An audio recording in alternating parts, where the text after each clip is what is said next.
నిరుద్యోగ భృతి మీద ఏమైనా తీపి కబురు చెప్తారేమో అని చెప్పని, ఆడపిల్ల నిధి కింద ఏదైతే 1500 రూపాయలు ఇస్తారో దాని మీద ఏమైనా ప్రకటన చేస్తారేమో అని చెప్పని, రైతులకి 3వ విడత రైతు భరోసా ఇస్తారేమో అని చెప్పని, మొన్న అయినా తుఫాను కారణంగా దెబ్బతిన్న రైతులకి ఇన్పుట్ సబ్సిడీ ఇస్తారేమో, పంట నష్టం ఇస్తారేమో, ప్రకటన చేస్తారేమో అని చెప్పని ఆంధ్ర రాష్ట్ర ప్రజలందరూ కూడా ఎదురు చూశారు ఈరోజు.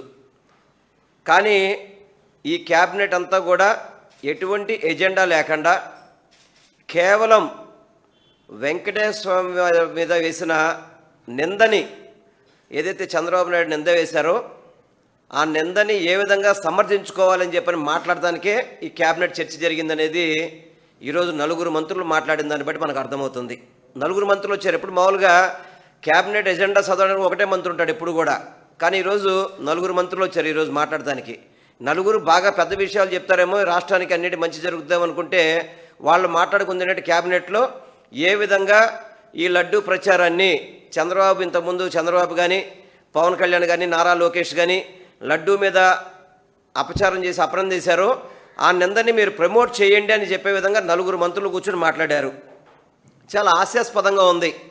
వాస్తవంగా పెద్దలు ఫైనాన్స్ మినిస్టర్ గారు కేశవ్ గారు ఆయన మాట్లాడుతూ చంద్రబాబు నాయుడు గారు ఏ ఆధారం లేకుండా, ఏమీ ఆధారాలు లేకుండా మాట్లాడు, గతంలో నేషనల్ ల్యాబ్ ఇచ్చింది కాబట్టి మాట్లాడారు అన్నారు. మీరు ఏదైతే మీరు మాట్లాడారో దాని మీదే కదా మనం సుప్రీంకోర్టుకి వెళ్ళింది వైఎస్ఆర్ కాంగ్రెస్ పార్టీ తరఫున. ఎందుకంటే మీరు సిట్ అని చెప్పని ఒక కమిటీని వేశారు. మనకి డిఐజీ గారు గురించి తెలుసు, సర్వశ్రేష్ఠ త్రిపాఠి గారు ఎట్లాంటి మనుషు మనకు తెలుసు. మామూలుగా ఒంటి మీద కాకి చొక్కా ఉంటుంది, కానీ భావాలన్నీ కూడా ఎల్లో కలర్ చొక్కా భావాలతో ఉంటాయి అవన్నీ కూడా. అటువంటి వ్యక్తిని వేశారు. మీరు దేవుణ్ణి రాజకీయం చేయాలని చెప్పని ఇందాక చెప్తున్నారు, మేము దేవుణ్ణి రాజకీయాల్లో తీసుకురామని చెప్పని. అసలు చంద్రబాబు నాయుడు గారు ఈ మాట మాట్లాడింది ఎక్కడ? మొట్టమొదటిగా లడ్డూలో యానిమల్ ఫ్యాట్ కలిసిందని చెప్పని ఎక్కడ చెప్పారు ఆయన? తెలుగుదేశం పార్టీ మీటింగ్లో చెప్పాడు.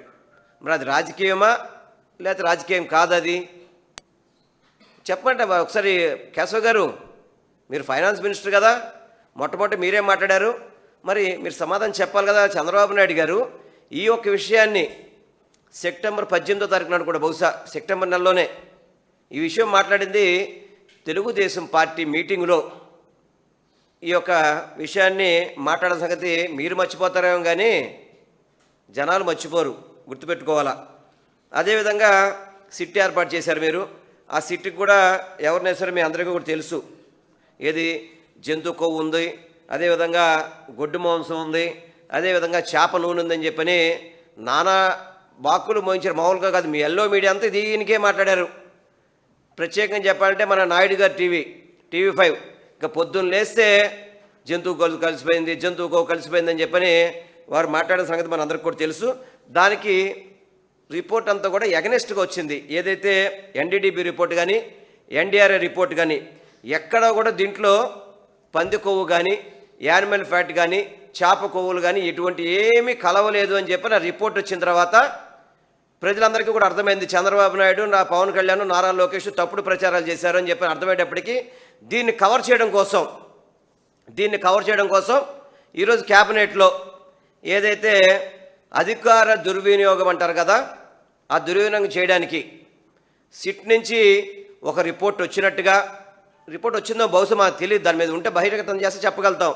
ఆ సిట్ అధికారుల్లో కొంతమందిని పిలిపించుకుని మాట్లాడినట్టు, దాని మీద అడ్వకేట్ జనరల్ యొక్క ఒపీనియన్ తీసుకున్నట్టు, సుప్రీంకోర్టులో కేసు నడుస్తుండగా సుప్రీంకోర్టు ఏదైతే మీరు సిట్లో కొంతమందిని, సిబిఐలో కొంతమందిని వేసి కమిటీ వేసినప్పుడు దాన్ని సుప్రీంకోర్టు తీర్పు రాకముందు ఎందుకు అంత కంగారు పడతారు నాకు అర్థం కావట్లేదు. సుప్రీంకోర్టు జడ్జిమెంట్ రావాలి కదా, అప్పటిదాకా వేచి ఉండరంట, వీళ్ళు యాక్షన్ తీసేసుకుంటారట. అప్పటిదాకా వేచి ఉండరంట. అంటే సుప్రీంకోర్టు కంటే కూడా మీరు సుప్రీం అనుకుంటారు. మీరేమన్నా సుప్రీంకోర్టు కంటే మించిన అధికారాలు మీకున్నాయని మీరు భావిస్తారా చంద్రబాబు నాయుడు గారు? అంటే మీకు సుప్రీంకోర్టు మీద కూడా రెడ్ బుక్ రాజ్యాంగం అమలు చేస్తున్నారు వీళ్ళు. సుప్రీంకోర్టును కూడా రెడ్ బుక్ రాజ్యాంగం అమలు చేయడానికి సుప్రీంకోర్టు తీర్పు రాకముందే వీళ్ళు దీని మీద సపరేట్ కమిటీ వేస్తారట. కమిటీ వేసి మళ్ళీ నిద్రదాలు తెలవాలంట. అసలు ఎలా వేస్తారు నాకు అర్థం కావట్లేదు. సిట్ అనేది మీ త్రిపాఠి గారు మీ సొంత మనిషే కదా, సిట్ అంటే సిట్టు, స్టాండ్ అంటే స్టాండ్ కదా. మరి అటువంటి వ్యక్తి ఉన్నాడు. మళ్ళీ దీని మీద క్యాబినెట్ అంతా కూడా ఆమోదించి చెప్పిందంట కంపల్సరీ మనం ఇంకో కమిటీ ద్వారా నిజాలు తెలపాలనేది. మీరు ఎన్ని కమిటీలు వేసుకోండి, మాకైతే ఎటువంటి అభ్యంతరం లేదు. మేము దేనికి భయపడేది లేదు, బాధపడేది లేదు. మీరు తప్పు చేస్తే కోర్టును ఆశ్రయిస్తాం, దాంట్లో డౌట్ లేదు. మీరు సిట్ అని చెప్పి వేశారు, అది మాకు నచ్చలేదు, మేము సుప్రీంకోర్టుకి వెళ్ళి మా సుబ్బారెడ్డి గారు సుప్రీంకోర్టుకి వెళ్ళారు, దాంట్లో సిబిఐని ఇన్వాల్వ్ చేశారు. ఇప్పటికైనా కానీ మీరు సుప్రీంకోర్టు డైరెక్షన్లో ఎన్ని కమిటీలైనానండి, ఎన్ని విచారణలైనా చేయించండి, మాకు అభ్యంతరమే లేదు. కాకపోతే అన్నీ 2019 నుంచి 24 వరకు కాదు, అవకాశం 2014 నుంచి కూడా చేయండి ఎంక్వైరీస్ అన్నీ కూడా. 2014 నుంచి ఇందాక మా కరుణాకర్ రెడ్డి గారు కూడా చెప్పారు. 2018లో ఏ విధంగా మీరు గీ ఫ్లేవర్ రావడానికి ఏ విధమైన మీరు బోర్డులో తీర్మానం చేశారో అవన్నీ కూడా చూపెట్టారు కదా మీకు 2018లో. వాటన్నిటి మీద కూడా కమిటీలు అండి, మాకు ఎటువంటి అభ్యంతరం లేదు. అంతే తప్ప ఎందుకు ఇన్ని తిప్పలు పడతారో అర్థం కాని పరిస్థితి. అసలు ఎందుకు మీరు తిరుపతి లడ్డు పందికో కలిసింది, యానిమల్ పార్టీ కలిసిందని చెప్పని ఎందుకు మీరు ఇంత కష్టపడుతున్నారో ఒక రాజకీయ పార్టీని ఎదుర్కోవడానికి మీకు సత్తా లేదు, చావ లేదు. లేకపోయేటప్పటికీ దేవుడి ద్వారా ఏదో వైఎస్ఆర్ కాంగ్రెస్ పార్టీని ఇబ్బంది పెడదామని చెప్పని ప్రయత్నం చేయడం అనేది చాలా బాధాకరం. ఏ ఒక్కరు కూడా దీన్ని హర్షించే పరిస్థితి, ఎవరు కూడా హర్షించే పరిస్థితి లేదు దీంట్లో.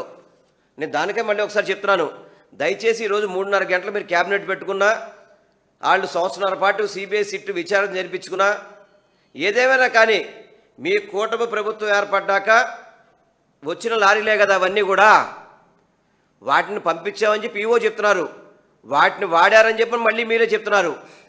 వీటన్నిటికీ కూడా ఈ రిపోర్ట్స్ అన్నీ కూడా ఈ కూటమి ప్రభుత్వానికి వర్తించవా అని చెప్పి కూడా మీ అందరికీ కూడా తెలియపరచుకుంటాను.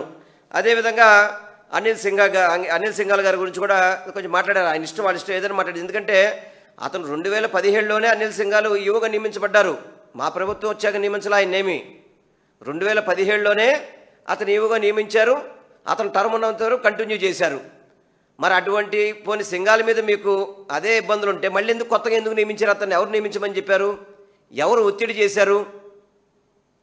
ఎవరు ఒత్తిడి చేశారు? సమాధానం లేదు. మళ్ళీ మాకు ఏదో సిబిఐ సిట్ రిపోర్ట్లో మాకు ఆధారాలు వచ్చినాయి, అంటే వాళ్ళకి నచ్చిన ఆఫీసర్ని వేసుకోవాలి అని చెప్పి ఉద్దేశంతో ఈయన్ని లేపేశారు. దానికి ఇది ఒక వంక పెట్టారు. దీంట్లో ఎవరు కూడా ఆలోచించాలని పరిస్థితి లేదు.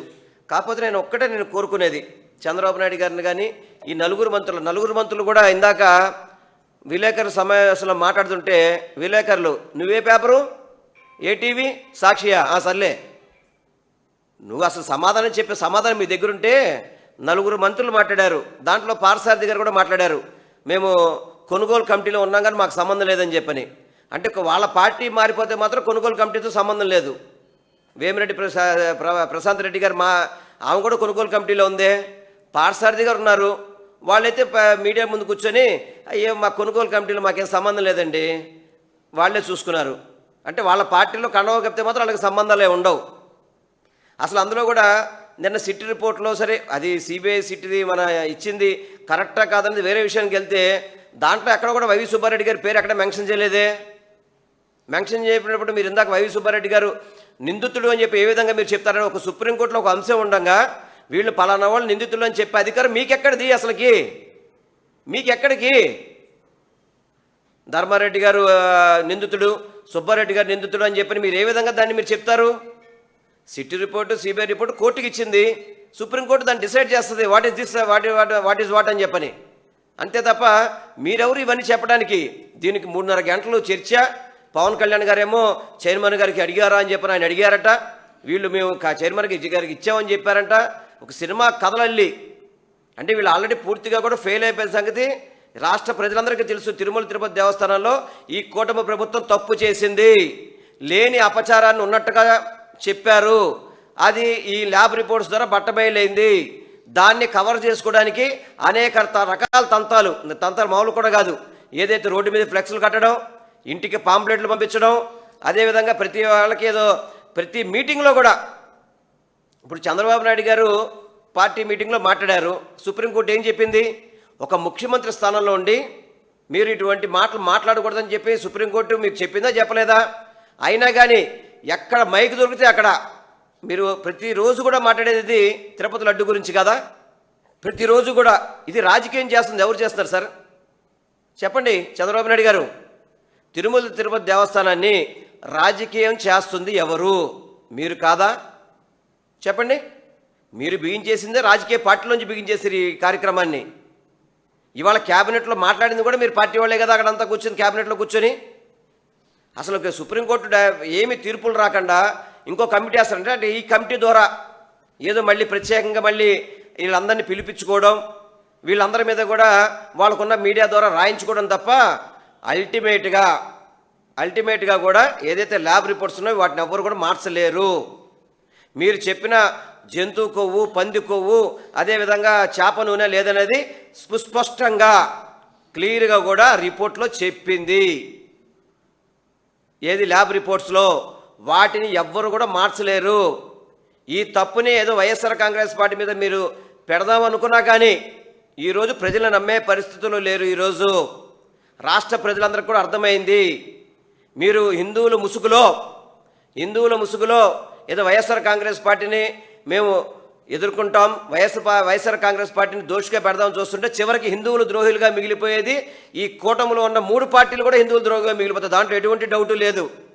రాజకీయాల కోసం దేవుణ్ణి రోడ్డు మీద తీసుకొస్తారు. ఎందుకు తీసుకొస్తారు నాకు అర్థం కావట్లేదు. దీనికోసం 3:30 గంటల క్యాబినెట్లో చర్చించాలా? సుప్రీంకోర్టు తీర్పు వచ్చేంతవరకు ఎదురు చూస్తుంటే బాగుండేది. కానీ ఆ తీర్పు రాకుండానే ఏదో ఆ తీర్పు అంతా మీరే చెప్పేస్తున్నారు. ఇది సుప్రీంకోర్టుకి విరుద్ధంగా మీరు చేస్తున్న కార్యక్రమాలు. తప్పకుండా ఇవన్నీ కూడా మేము సుప్రీంకోర్టు దృష్టికి తీసుకెళ్తాం. 100% చంద్రబాబు నాయుడు ఈ కూటమి ప్రభుత్వం చేస్తున్న తప్పుడు ప్రచారాల్ని తిప్పి కొడతామని చెప్పి కూడా మీ ద్వారా నేను తెలియపరచుకుంటున్నాను.